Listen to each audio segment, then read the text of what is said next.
Rudy. You can go ahead and go to the next slide.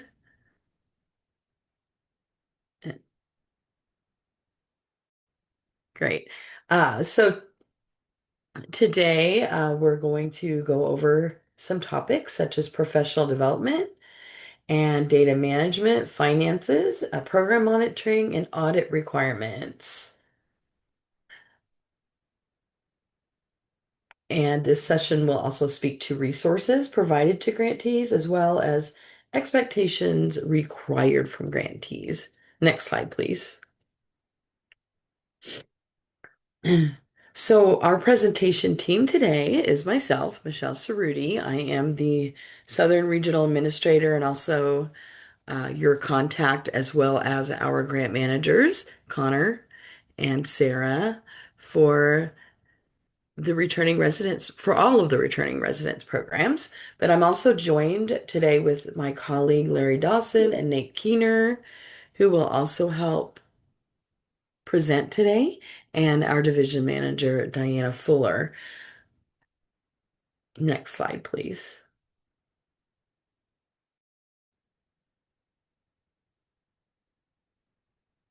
Okay. So just some basics, some Zoom basics. I think everyone's fully aware how to use Zoom these days, but uh, please try to keep yourself on mute unless you need to speak. We have a small group, so raise your hand, unmute if you have a question, and you can speak. Next slide, please. But I would love for you today just to put in the chat your name, your pronouns if you wish, and your grantee organization, your role, and the location that you are serving.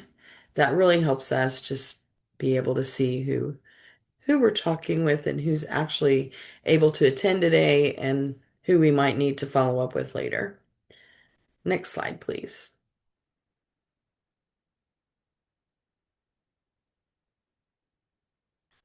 Okay, so our first section will cover professional development, and you can go ahead and go to the next slide.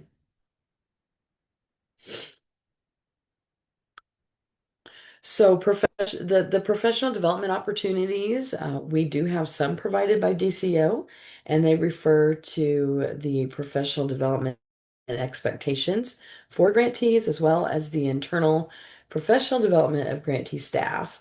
And lastly, it will ensure that CEJA core equity values are integrated into professional development opportunities. An important thing to note is that grantees must participate in professional development and technical assistance to support performance improvement and meet program requirements. So, as you all know, you've attended a lot already. So, ask that we do expect this to be a requirement that you attend these sessions. Next slide, please. So, professional development, as we all know, is crucial for the success of our program. It ensures that compliance, it builds staff capacity, promotes equity, and encourages collaboration and innovation. And CEJA offers a variety of professional development opportunities. We host webinars. We will try to do some in-person training sessions at some point, but we have quite a bit of technical assistance that will be ongoing, CEJA meetings, and also a CEJA workforce conference that is in the works, and we'll let you know when those dates are. Next slide, please.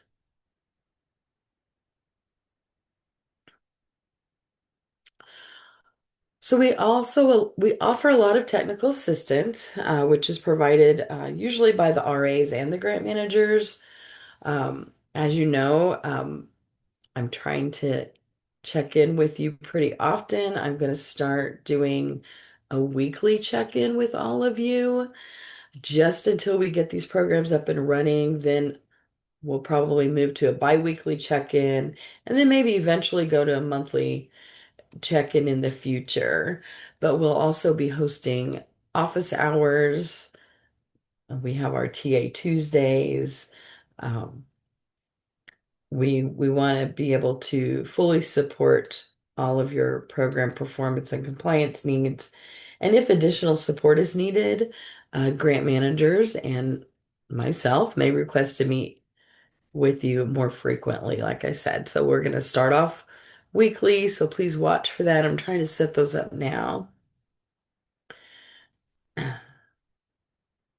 Next slide, please.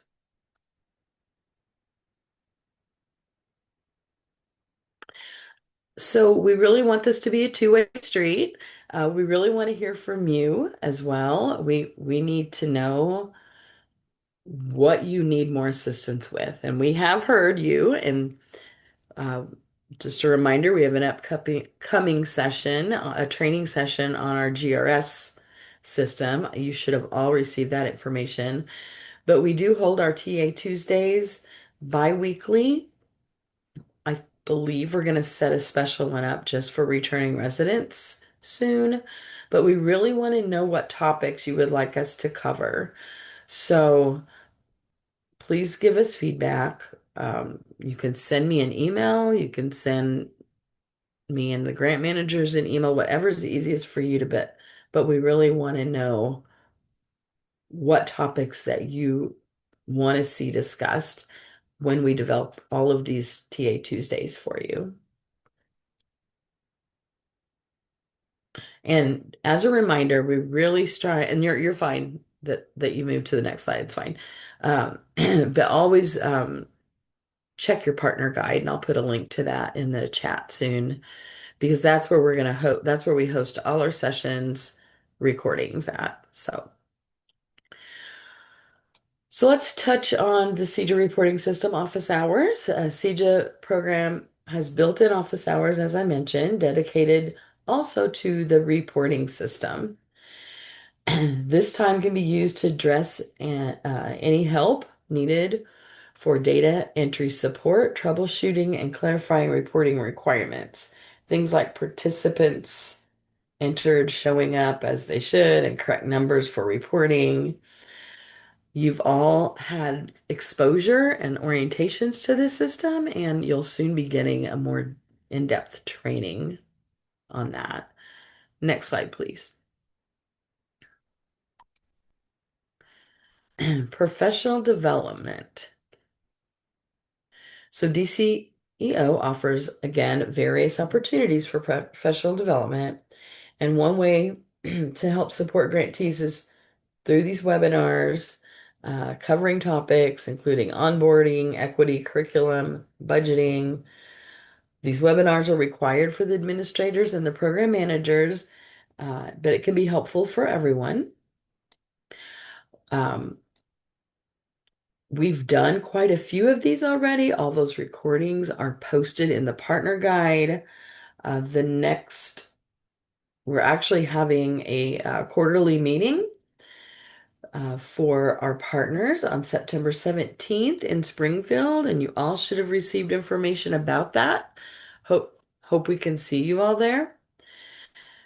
And we'll also be hosting a workforce summit at some point in the future, and we'll be sure and let you know about that as well. Next slide, please.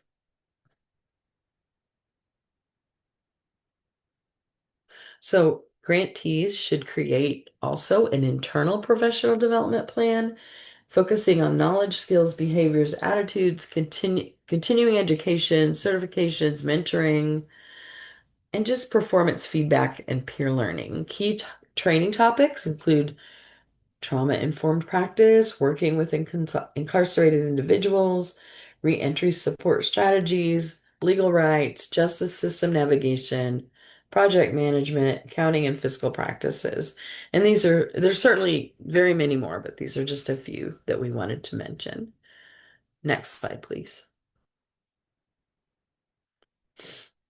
So let's take a moment and talk about what you need to know. What do you need as grantees? We want to hear from you. Let us know what skills or knowledge would help your team.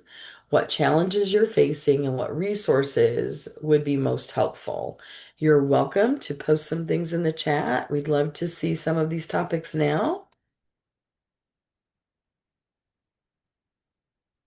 I'm going to try to see the chat myself. Let's see. And I know there's challenges with this program that we're trying to get through. That's another reason I want to meet with you more frequently. Not seeing anything yet, but we definitely know there are some. So be sure as those come up, the challenges you're facing, be sure and jot those down. When we have our weekly meetings, we can discuss those. Next slide, please. Resources. While DCO will provide basic equity training, it is the grantee's responsibility to ensure their staff is appropriately trained to incorporate the core equity values into their service delivery approach. Some of the resources available to support your professional development could be found through some of these sites: the Illinois Department of Human Rights, Illinois State Board of Education, Illinois Board of Higher Education, as well as our CEJA partner guides. So as we find helpful resources, we will also post those in that partner guide. And I'm going to throw a link to that in the chat right now. There you go. Next slide, please. So, are there any questions that you have so far before we move to the next session?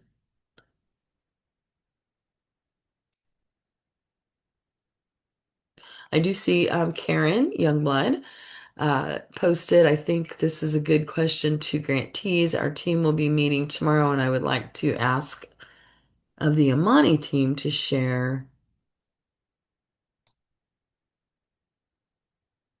oops, to share challenges with Imani leadership that we may get ahead of the situation that are barriers. That's a very good point, Karen. Thank you. Any other questions around anything I've talked about so far?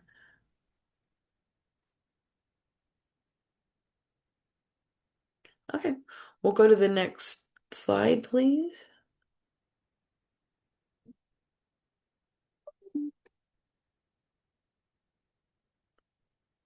Data management. Okay. So next we're going to cover some very essential aspects of data management for the returning residents Lean Jobs Training Program. Can move to the next slide, please. This section is covering Chapter 10 in your manual, which discusses the importance of data management, the types of data grantees must collect and report, and the role of the CEJA reporting system. Next slide, please.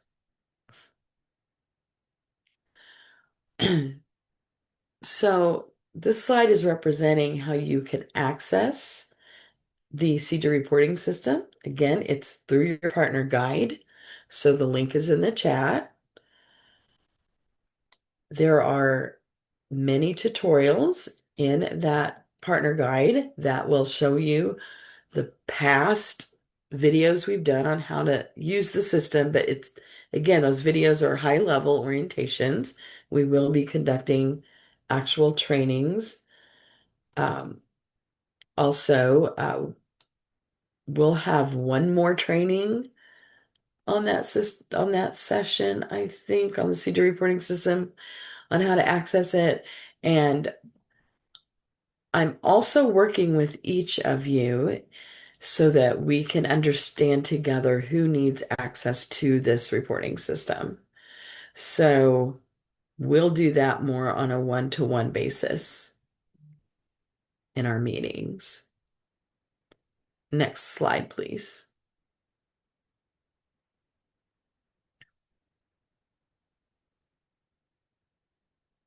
Okay. So data management process has 4 key steps. Data is a group of information, facts, statistics that, when analyzed, can be used to understand the program outcomes and uncover key insights and patterns and contribute to informed decision making and program improvements. For this grant, the data that will be collected and entered in the CEJA reporting system can include information such as demographics of participants, participants who earn credentials, who receive supportive services, etc. The managing of this data or data management is the administrative process of acquiring, validating, and processing data. It involves four key steps: data collection, data entry, data control, and accurate reporting. So grantees must collect both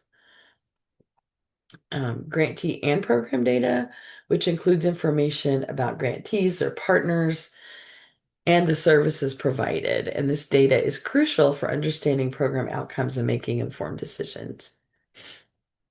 Next slide, please.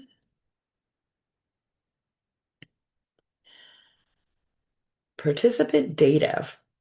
For this grant, participant data is collected at the individual, grantee, and program levels. This data helps monitor participant progress, identify strengths and gaps, and evaluate program effectiveness. There are other reporting requirements for short-term and long-term outcomes after a participant exits. The information on the screen outlines key participant data that will be collected through the CEJA reporting system at each stage of the life cycle. And those stages of the life cycle are recruitment, application and intake, supportive services, training, program completion, transition, and follow-up. And remember, if it's not documented, it didn't happen. So there's a whole section also in the CEJA reporting system to make case notes. Next slide, please. So the staff entering data are responsible for ensuring timely reporting of program data in the CEJA reporting system, including entering participant information, programmatic and service data, outcome metrics, and verifying data accuracy, among others. And data staff will create records, enter information, update records, run reports, and communicate with CEJA grant managers and regional administrators. The staff that your organization has set to have as their to enter the data is just as important as the data being entered. They play a key critical role in ensuring data is accurately entered into the CEJA reporting system, and they must have basic computer skills, CEJA reporting training, system training, and access to technical assistance, along with a sharp attention to detail and full understanding of what is being asked to be collected. Next slide, please.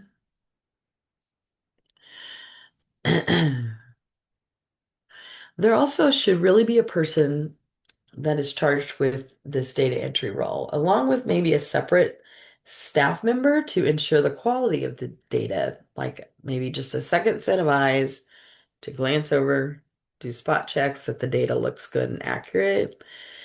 Some key characteristics of quality control are accuracy, completeness, reliability, and relevance. So let's take a look at completeness, for example. How comprehensive is that data? For example, is the participant's first name, last name recorded? Is the month, day, and year recorded?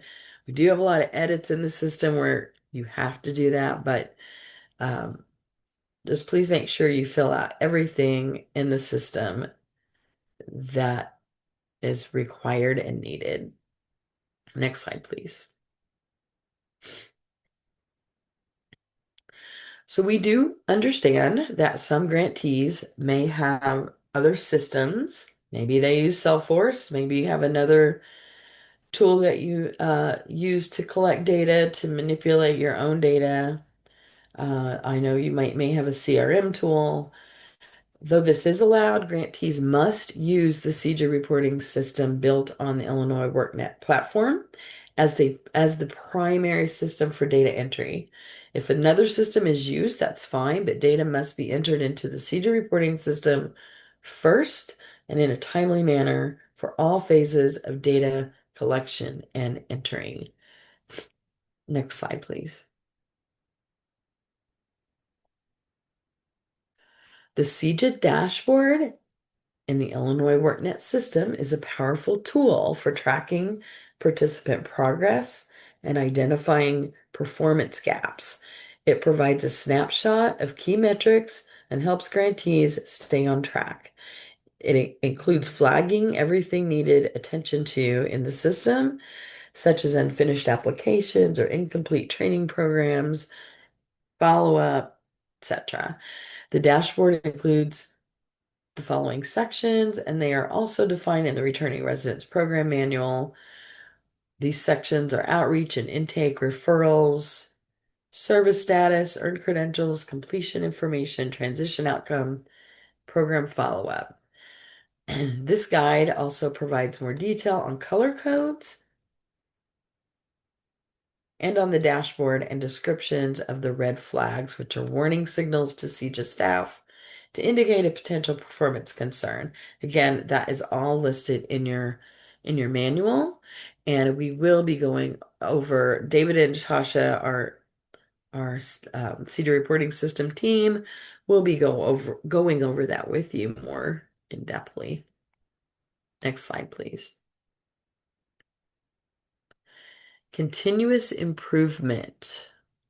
Continuous program improvement involves the ongoing assessment of performance to identify ways to improve the program. This requires regular benchmarking of outcomes against program goals, and all returning resident grantees are encouraged to work with your grant manager and regional administrator, which is me.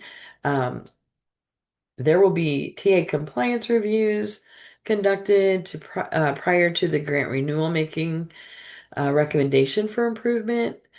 Grantees may be required to submit a performance improvement plan after these TA compliance reviews. We do those towards the end of the year. And if you're invited to renew your grant into the second and third year of the program implementation, um, if there's any major things that we've seen during that technical assistance review, is when we might require a PIP or a program improvement plan. To see how you might address those concerns for the future.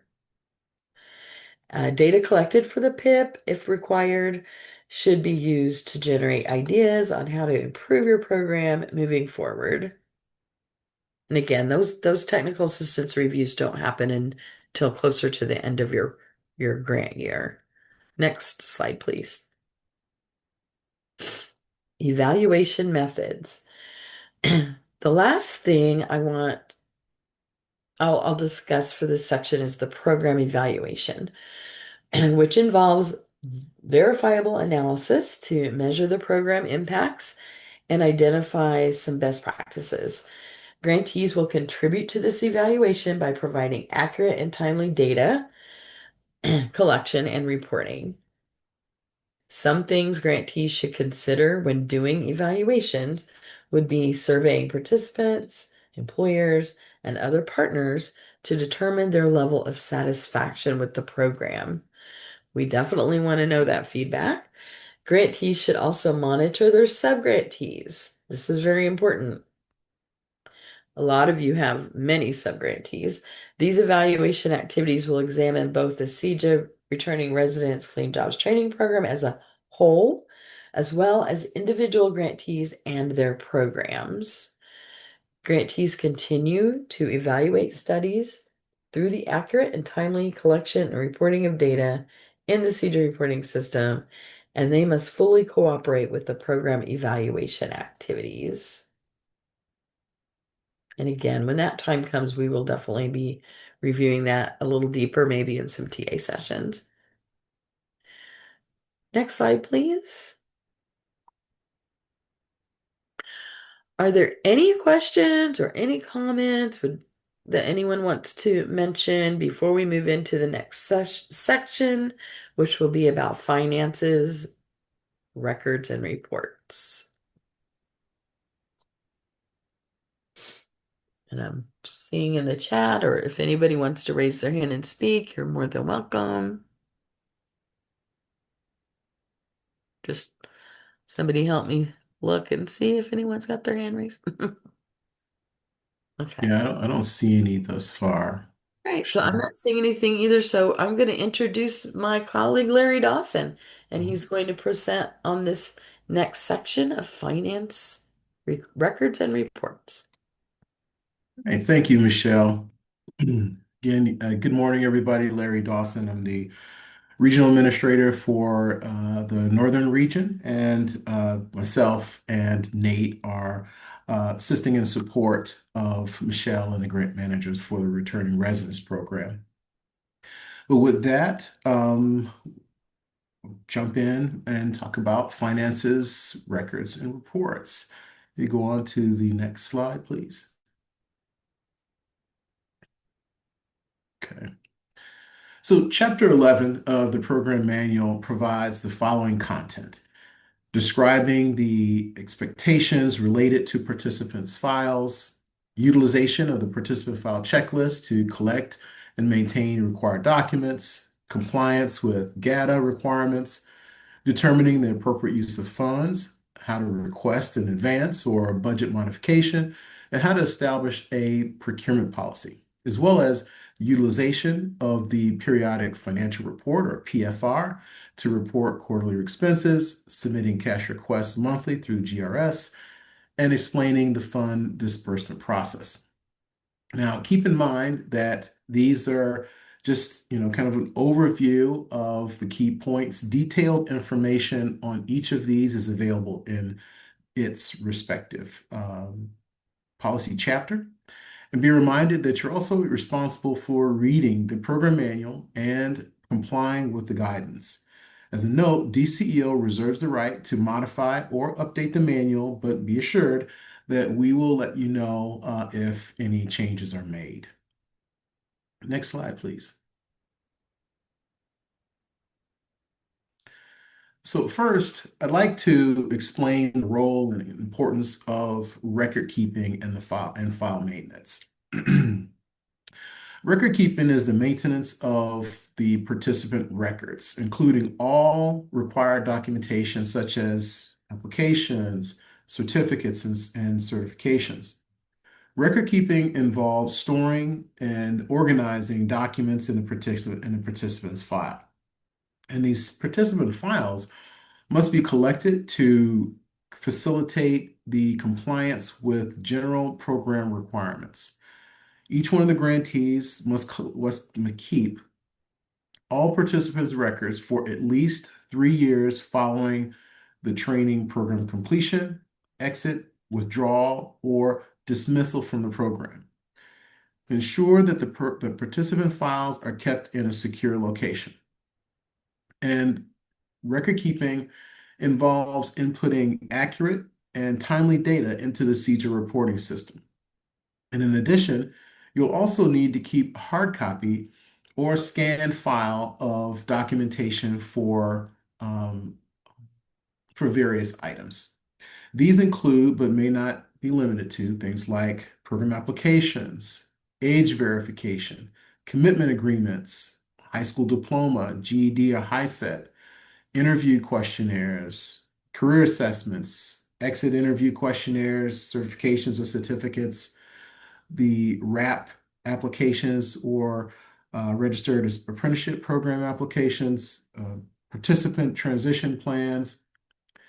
Now, grantees are also asked to maintain physical or scanned copies of these for, as I mentioned before, at least 3 years. The participant file checklist is a tool that can help you keep track of what you'll need to keep on file and it can be downloaded from your partner guide. Next slide, please. Now, the Grant Accountability and Transparency Act, or GATA, is designed to increase accountability and transparency in the use of grant funds. All grantees must adhere to GATA requirements.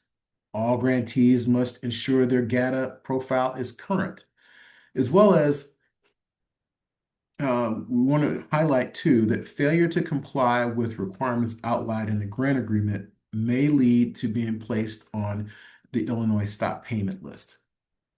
By this point, though, you've already had to comply with GATA requirements just to be able to have your application scored for the grant and to be awarded grant funds. But GATA fund doesn't stop there. You will need to ensure you maintain your GATA profile and continue to submit reports through the GATA system. Two such standardized reports are the Periodic Performance Report, or PPR, and the Periodic Financial Report, or PFR. Jump into those in a moment. Next slide, please.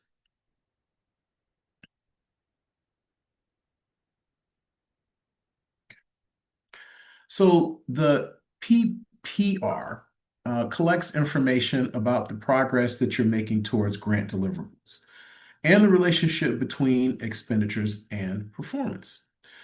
These are best accessed using Microsoft Edge or by downloading them and opening them in Adobe. You should have received PDF files of these from your grant manager.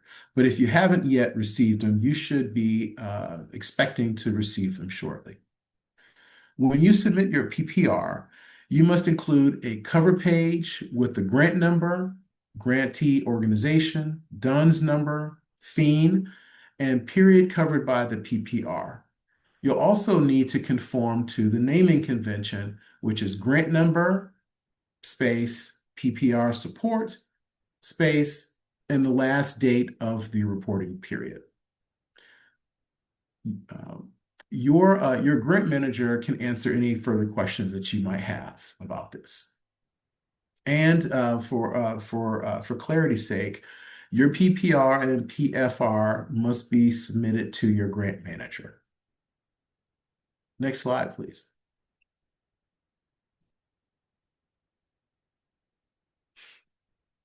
Now, just as a reminder, your PPR, or Periodic Performance Report, will cover the period starting from the date of your grant establishment. The next quarter you'll be reporting for is from July 1st through September 30th. But obviously, if you've only been a grantee for a short period of time, report on that. If there are a lot of zeros as a result of that, that's fine.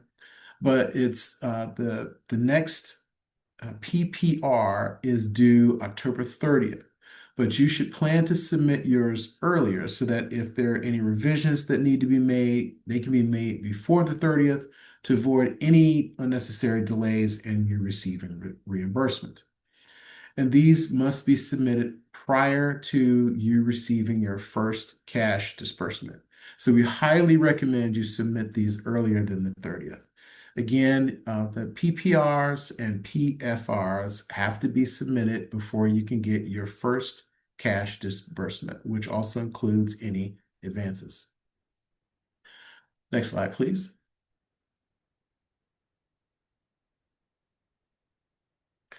So the Periodic Financial Report, or PFR, is a standard report that collects details about grant budget and grant expenditures. This will be submitted quarterly and on the same schedule as your PPR. This is financial reporting requirement. Work with your grant manager if you need to submit expenses on a monthly basis. The following documentation must accompany the PFR. One is the trial balance as supporting documentation for expenditures, and the naming convention, very similar to the PR, is grant number, but in this case, trial balance, space, and last date of the reporting period. For instance, the series of number characters, then space, then the words trial balance, then space, and then, for instance, 12-31-25. And a cover page that includes the grant number, grantee organization, DUNS number, FEEN, and period covered by the CFR. All of these must be submitted. All supporting documentation is to be submitted in a single PDF. And we understand that the grantee manual says monthly, but we will update that and let you know as soon as the manual update is released. Next slide, please. Your financial management system must provide for accurate, current, and complete disclosure of financial results. The system must allow for the tracking of funds to ensure those funds have been expended appropriately.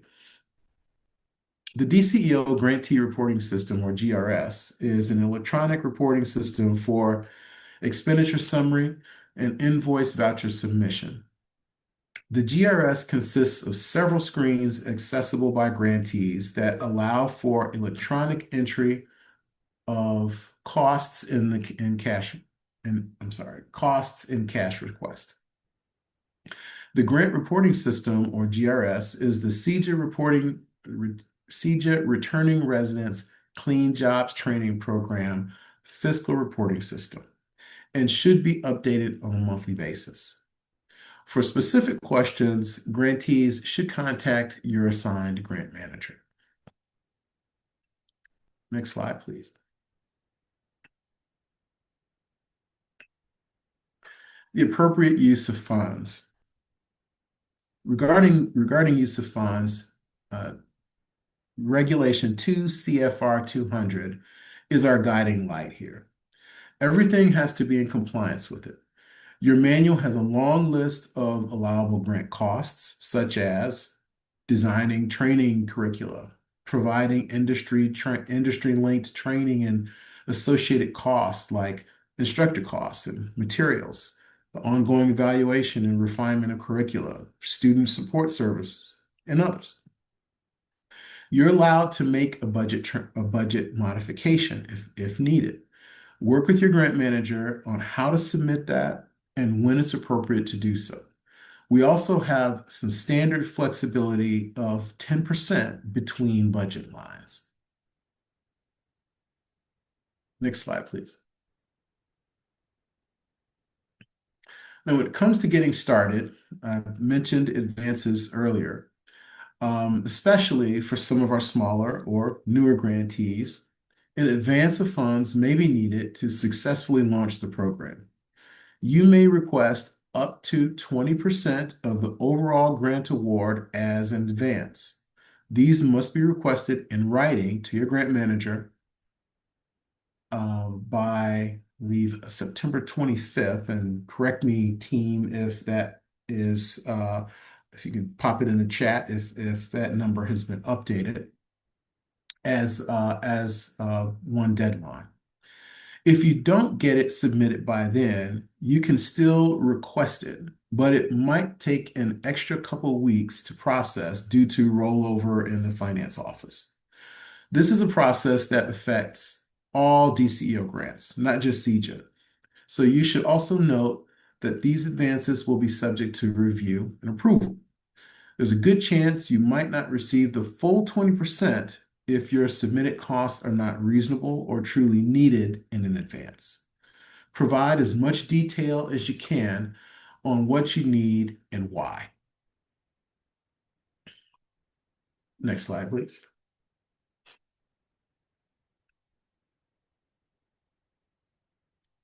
So regarding procurement policy, I'd like to share with you, since we have a number of grantee resources, a link to the resource library. And let's see here. Sure, I have it all.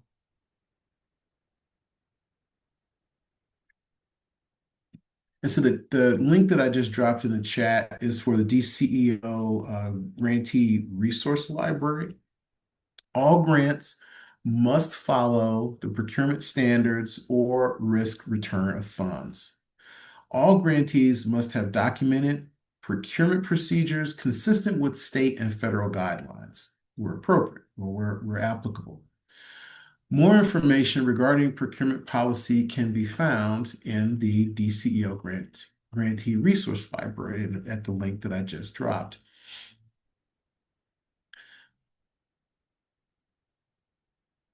Now, the CEJA team will need to review your procurement policies.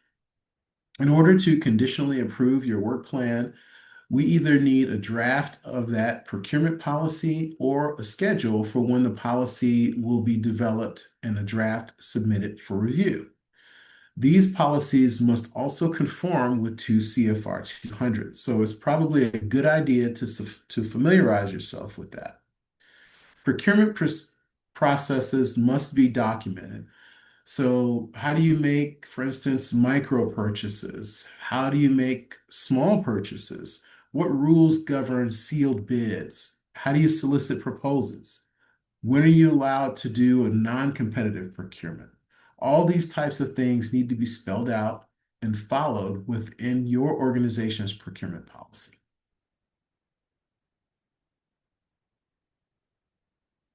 Okay. Next slide, please. So I know that it's quite a bit of information from advances to the various quarterly reports, PFRs and PPRs, and our procurement guiding light on the use of funds, 2 CFR 200. Of all that information, are there any questions?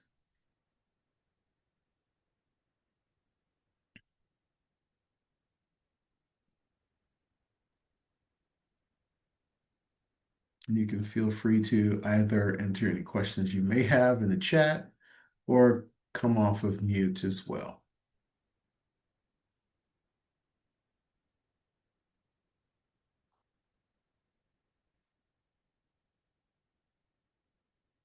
Okay. Well, I'm not seeing any, but the window is not yet closed. If anything comes to you, feel free to, you can add it to the chat. And with that, I think I'll prepare to turn things over to my colleague Nate to talk about programmatic monitoring and auditing requirements. Nate? Thanks, Larry. And now for the section you've all been waiting for, I'm sure. Talk about audits. This section will cover the essential aspects of programmatic monitoring and auditing requirements for the Returning Residents Clean Jobs Training Program, taken from Chapter 12 of your grant manual. Next slide, please. Oh, I'm no longer seeing the slides here. Is that just my view? Is everyone else seeing the slides? Can you throw up Yeah, a they're thumbs still up? I see the displayed. slide. Okay. Well, I will trust that we're on the right slides. Um, okay. Program monitoring is crucial for ensuring success and compliance. It helps build staff capacity, promotes equity and inclusion, and encourages collaboration and innovation. Your assigned grant manager will conduct ongoing program reviews through regular interaction, monthly desk reviews, and compliance reports. Toward the end of the first year, you will also likely have a technical assistance compliance review conducted by CEJA staff. This will be a review of your program activities and documentation that will prepare you for program and fiscal monitoring. You'll be asked to produce many of the same files and documents that you'll be asked to produce during monitoring. But if you have not adequately documented something or developed the appropriate process for something, this is your chance to ask questions and make reforms before you have the actual monitoring. Grantees funded through this returning residence program are also subject to program and fiscal monitoring, which will be performed by the OET monitoring unit. This will be a thoroughgoing review of the entire project and its documentation to ensure you're compliant with grant regulations. Areas of deficiency will be noted in formal findings documented in official communications from DCEO that will become part of process improvement moving forward. Finally, grantees are expected to actively monitor subgrantees. The monitoring of your grant will include a look at whether and how well you're monitoring your subgrantees. So everything that applies to you in monitoring should also apply to your subgrantees through you as the monitor of them. Next slide, please.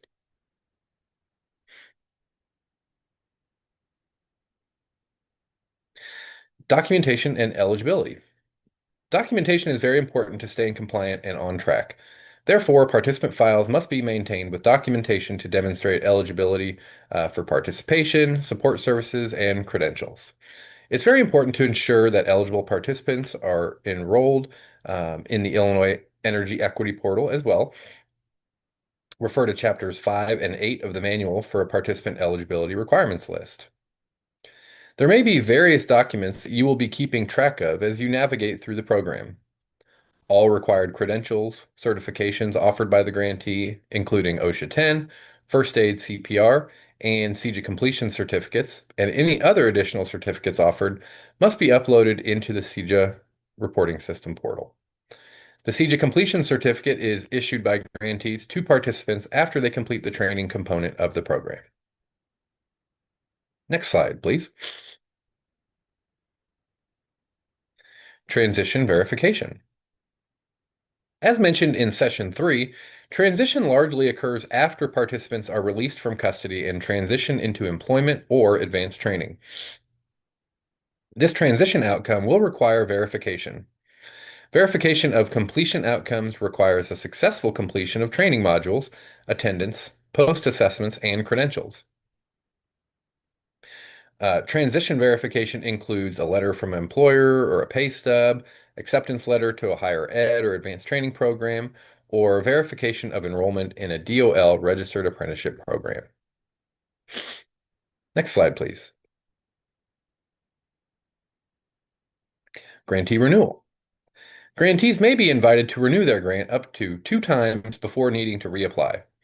Renewals are extensions of the original grant agreement. A few months before the expiration of the grant term, DCEO will alert grantees that they've been invited to renew their grant agreement based on their program performance, and if you choose, you will be asked to submit a grant renewal application. This would include, but would not be limited to, a grant application form, a proposed work plan, a staffing plan, an updated budget, and anything else DCEO deems necessary. After the second renewal, grantees must reapply through a competitive bid process. Next slide, please. Corrective actions. Grantees who are not complying with the terms of the grant or who repeatedly fall behind performance metrics may be placed under corrective action. Corrective actions include warnings, watch list placement, and probation. These actions help non-compliant grantees improve performance and comply with program requirements. Your grant manager is responsible for enforcing progressive corrective action. A warning is issued if DCEO sees inadequate or poor progress for 2 consecutive months. Grantees are put on a watch list if a non-compliant grantee needs to improve their performance. A grantee could be put on probation if necessary in order for the CEJA team to actively monitor a program failing to comply with required activities, benchmarks, or rules. Chapter 50, or I'm sorry, next slide, please. Audit requirements. Grantees must comply with federal and state audit requirements. Not all grantees are required to submit an audit based on federal or state requirements, as the requirements are based on amount and type of funding, among other things. Audit types include single audit, financial statement audit, and others based on funding amount and type. Non-compliance may result in the inability to receive grant funds. All right, next slide. That is all the slides that we have for today. But before we close, we want to hear from you about your experience participating in this orientation session. Your feedback is important to us. It gives us an opportunity to hear from you directly and make adjustments so that we can best respond to your needs. Please take 2 minutes to complete this short evaluation survey by scanning the QR code or clicking on the link provided in the chat. I'm putting that there right now.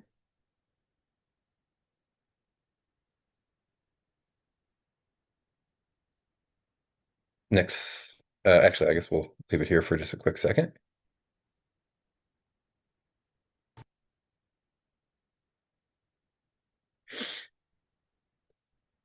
And what questions do we have based on the training for today?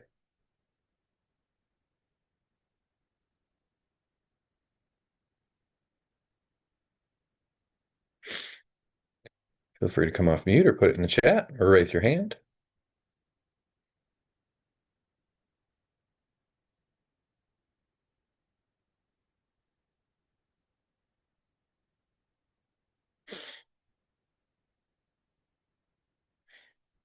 And Antonio, you can go to the next slide, I think. Just want to encourage folks to fill out that survey, the feedback survey, posted the link in the chat. And as you have questions, certainly feel free to contact us. Got our contact information on the screen. Anything else from Michelle or Larry or Sarah, Connor, Diana? No, I just appreciate you all showing up. I realize we are missing a couple of other grantees, and I'm not really sure why. So I'll be reaching out to them and would just appreciate you coming. And that's why some of the information you're hearing, you've already done, but we do these so we can record them for even new staff that we're on that will you'll be onboarding and other grantees will be onboarding. So appreciate you showing up. Yeah, Nate, I just want to say quickly too, thank you for joining the call, everybody. Please continue to work with your grant manager and your regional administrator and getting out any outstanding items completed and submitted so that we can get you guys on to actually starting the program and working with the participants in your region. Thanks again.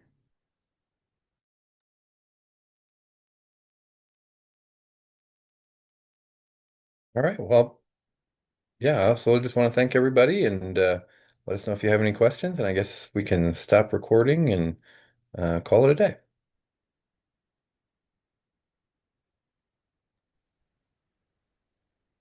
Thanks, everybody. Thank you all. Have a great day. Thanks, Have a great everybody. day, everyone. Thank you.